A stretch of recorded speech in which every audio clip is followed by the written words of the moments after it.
Good morning, friends. This is Gopal Agarwal, from a student of biotechnology from the NIPA Mohali.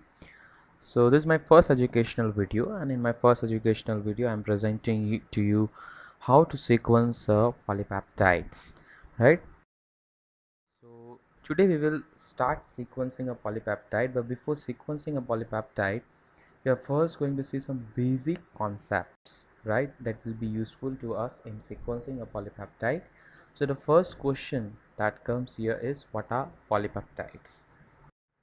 So let us now split the term polypeptides. So by splitting the polypeptides into two fragments, we will get poly and another is peptide. Poly, its usual meaning is many, as we all know. Peptides, right, so it is a protein molecules that has been formed from two amino acids formed by the condensation reaction and forming a peptide bond between the carboxy terminal and the nitro terminal of the two amino acids. So it means when two amino acids, they are being joined with one another by a condensation reaction and a loss of water molecule, you are having a peptide bond formation, right?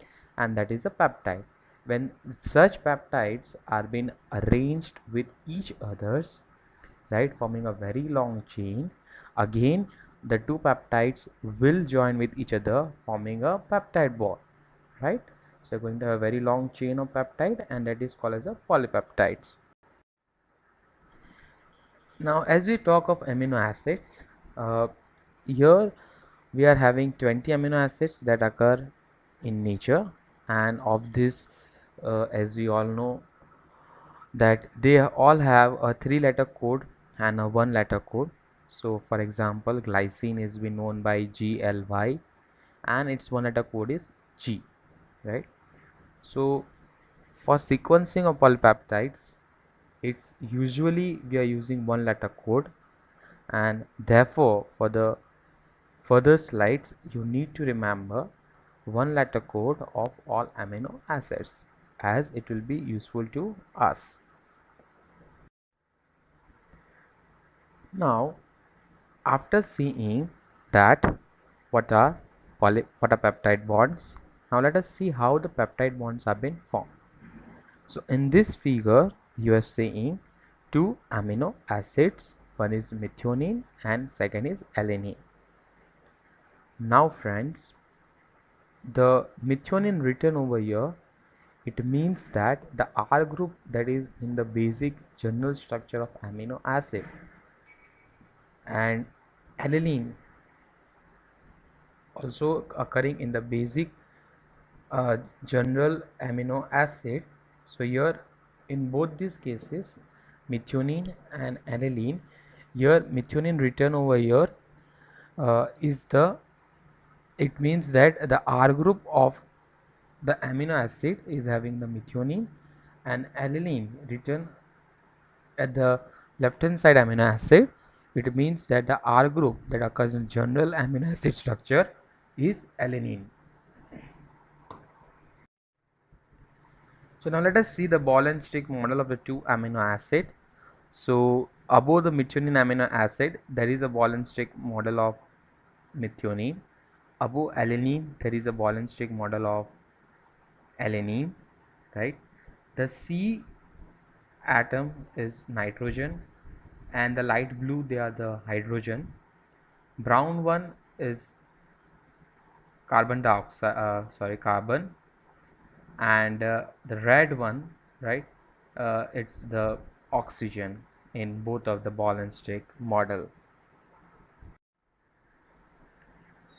Now from the two amino acids that we are using for forming a peptide bond in the condensation reaction, it's essential for us to know which atoms will involve in the formation of the peptide bond.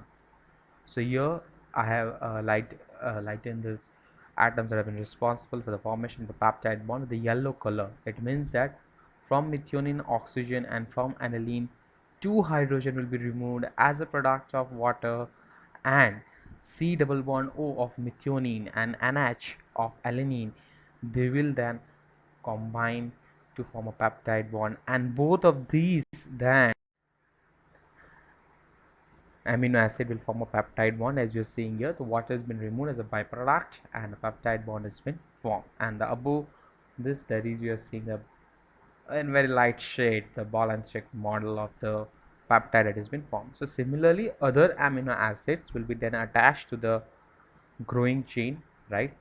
And the oxygen from the alanine then will be removed, and the two hydrogens from the next amino acid will be removed, and the array and the chain will then grow as per the needed.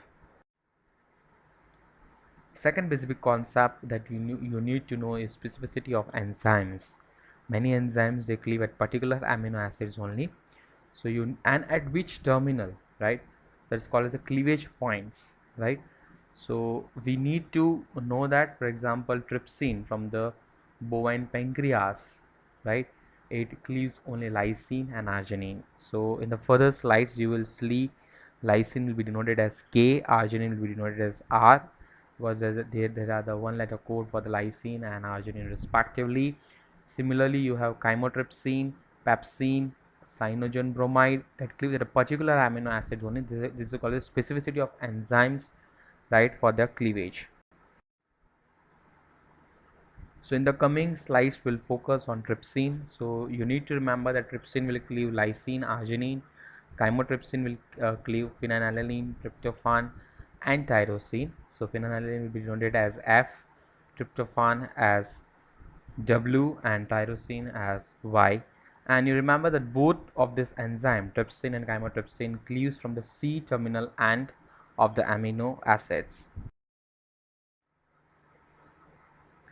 So after such basics, let us start our journey of sequencing of polypeptide. So the first thing you need to know is about Sanger's method. So Sanger was a scientist who developed a reagent called as 1,fluoro-2,4-dinitrobenzene reagent. It is commonly abbreviated as FDNB.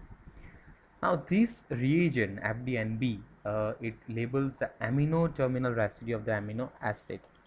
So of the polypeptide, wherever there is an amino terminal residue, this FDNB will bind to it and label it. So after you hydrolyze it, so as you are seeing in the figure, right?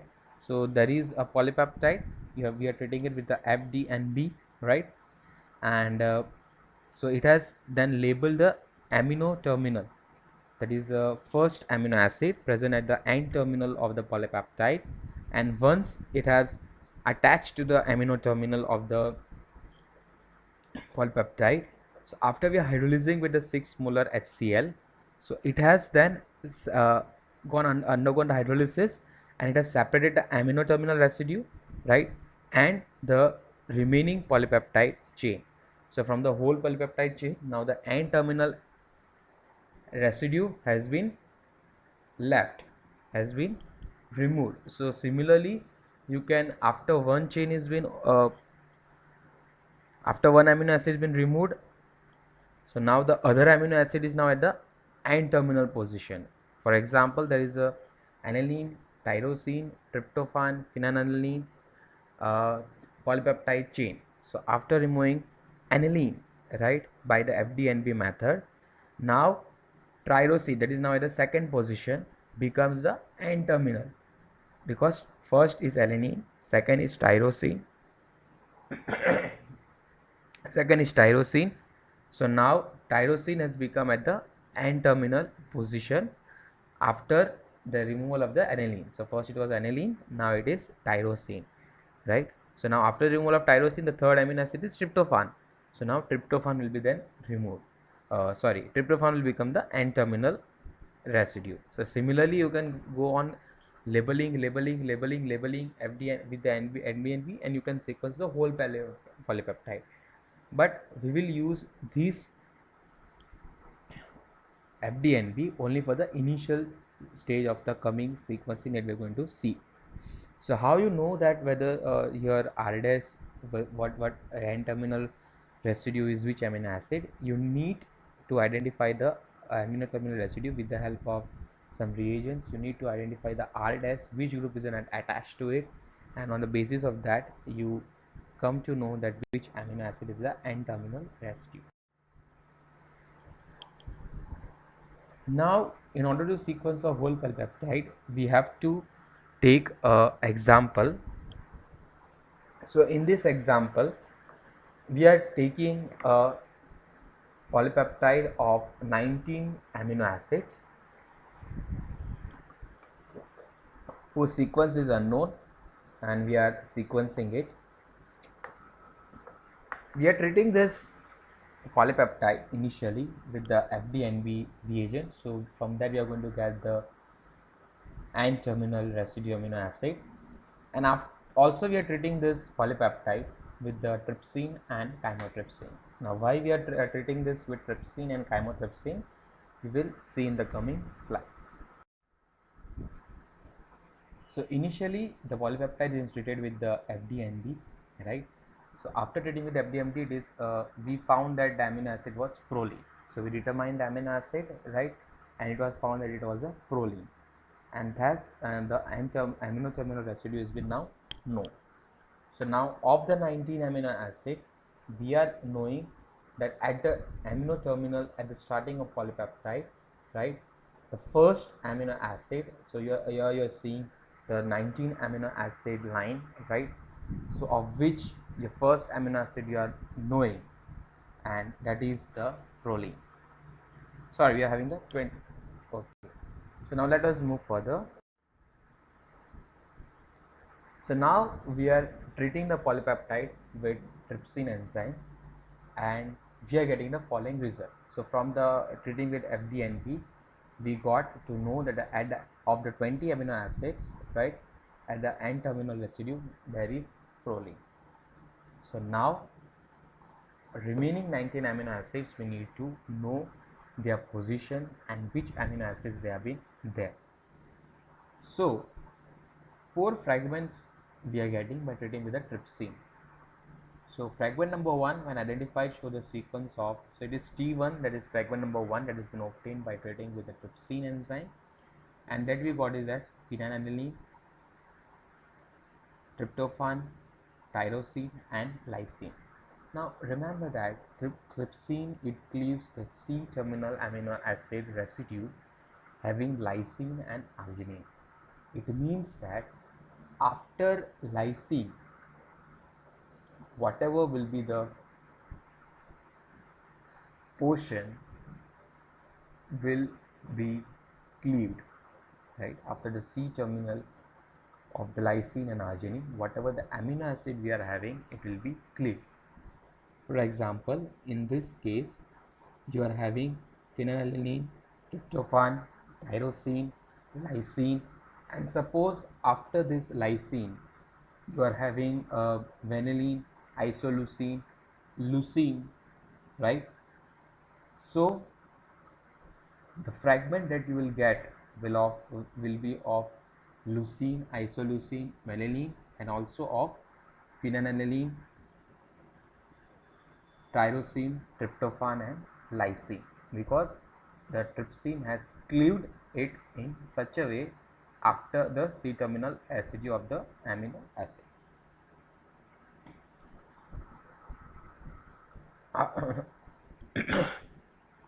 Similarly, 3 other fragments that found, it shows the T2 having the PGAVLFW, T3 DEIM, and T4 as STC and Q. So now remember that trypsin cleaves only lysine and arginine at the C terminal position, right? So we are seeing that trypsin cleaves the C terminal position, so at the lysine and the arginine. So at the first position there is a lysine at the C terminal, at the second there is a lysine, at the fourth there is a arginine, but at the third there is neither lysine, there is neither arginine, right?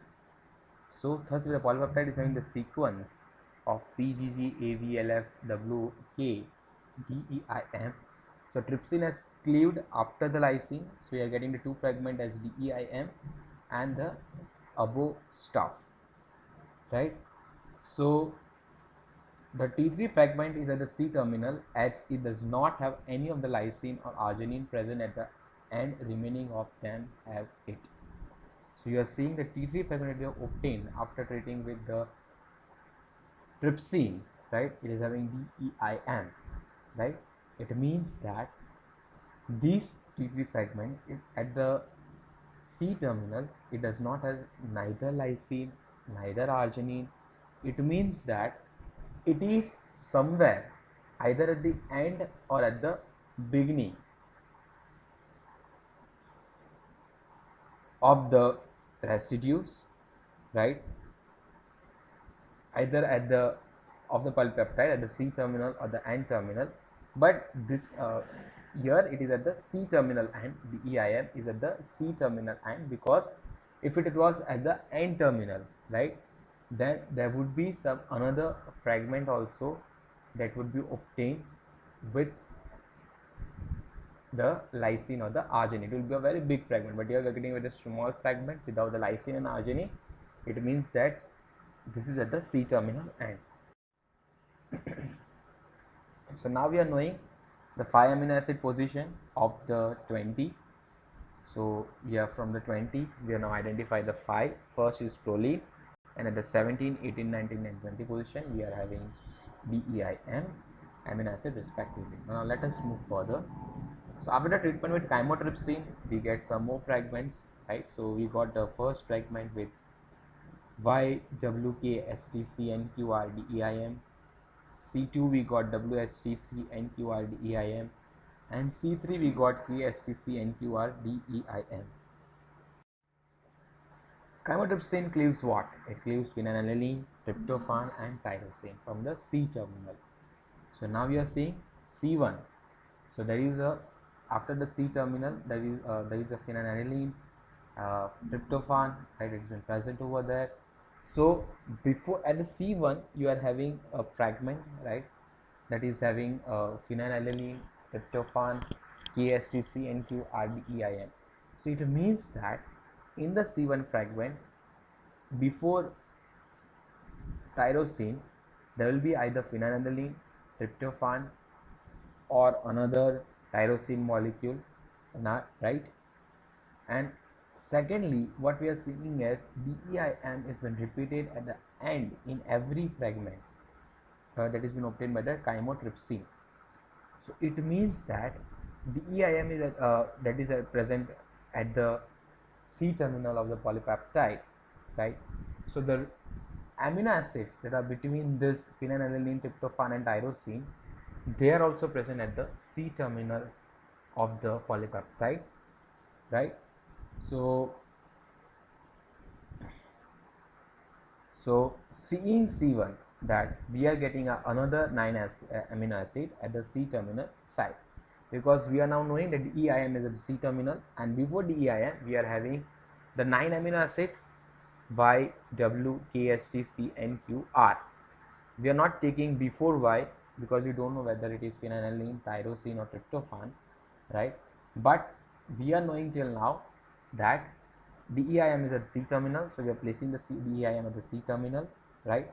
And before the C terminal we are having the 9 amino acids that are YWKSTCNQR. So now total we have got the amino acids. First proline, the EIM was at the C terminal. Now YKSTCNQR also we are getting it. Now we are remain with the 6 amino acid. Now just recall the fragments that are obtained from the trypsin. So in the trypsin you got the T1, T2, T3, T4 fragments, right? So that is by FYWK, PGG, AVLF, WK, DEIM, STQNR. So thus Y, in every Y, before every Y there is a phenylalanine.